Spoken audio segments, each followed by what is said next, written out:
السلام علیکم۔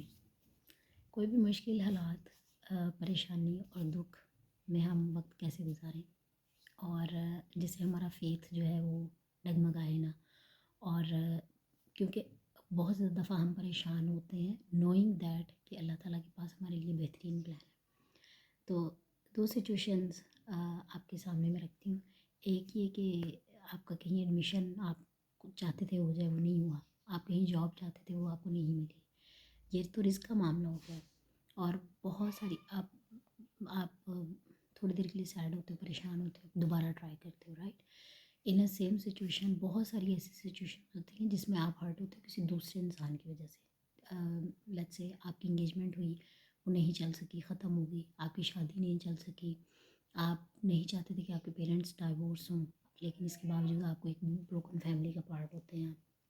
تو یہ وہ سچویشن ہوتی ہیں کہ آپ کسی اور انسان کی وجہ سے ہرٹ ہوتے ہو، ڈیپلی ہرٹ ہوتے ہو۔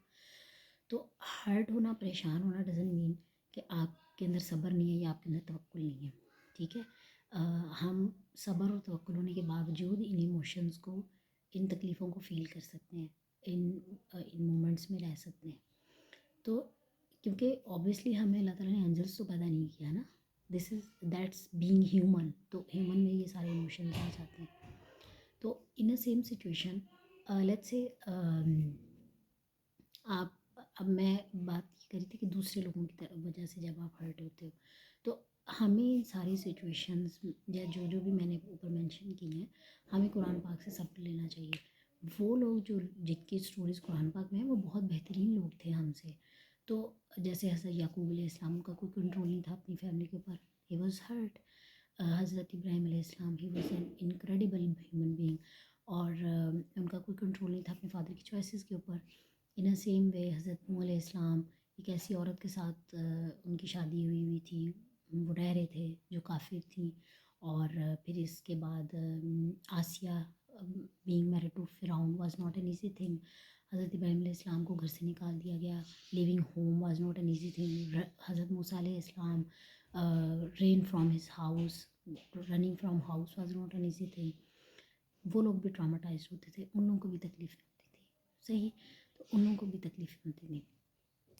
تو ان ساری سٹوریز سے ہمیں جو سکھایا گیا ہے، ہمیں جو اللہ تعالیٰ بتا رہے ہیں، وہ یہ ہے کہ you can only control your emotions.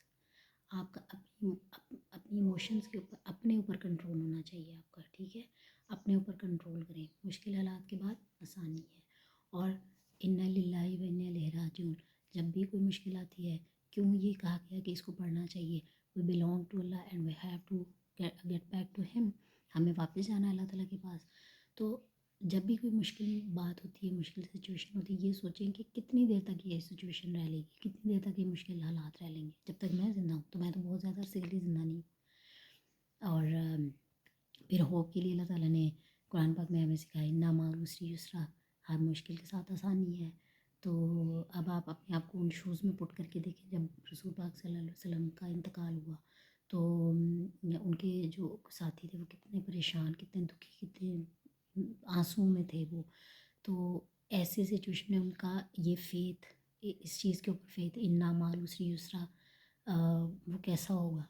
کیونکہ اس میں بھی یہ ہو پاتی نا کہ آپ صلی اللہ علیہ وسلم تو اس دنیا سے چلے گئے، لیکن قرآن پاک تو یہی ہے جیسے ہم نے سیکھنا ہے، ہم نے لرن کرنا ہے، اور ہم نے جو ہے وہ اپنی زندگی گزارنی ہے اس کے مطابق، تو وہ تو یہی ہے۔ تو do not compare your self with others, کہ اگر کیا سارے ٹرائلز میرے لیے ہیں، نہیں، آپ کو نہیں پتہ کہ دوسرے انسان کو جو آپ کے سامنے ہے، اور وہ آپ کو خوش نظر آ رہا ہے، تو اس کا یہ مطلب نہیں ہے کہ اس کو اللہ تعالیٰ ٹرائی نہیں کرے، اس کو اللہ تعالیٰ کسی ڈفرینٹ طریقے سے ٹرائی کریں۔ ایوری بڈی، ایوری ہیومن بینگ جو اس دنیا میں ہے، اس کو کسی نہ کسی ٹرائل، کسی نہ کسی تکلیف سے گزر رہا ہے، صحیح ہے۔ تو اپنے لیے اپنا فیتھ جو ہے وہ کسی اور کو دیکھ کے خراب نہ کریں، ہر کسی کے لیے آسانیاں مانگیں، آسانیاں پیدا کریں، اور اپنے ایمان کو کبھی بھی ڈگمگانے نہیں دینا۔ ملتے ہیں اگلی ویڈیو میں، اللہ حافظ۔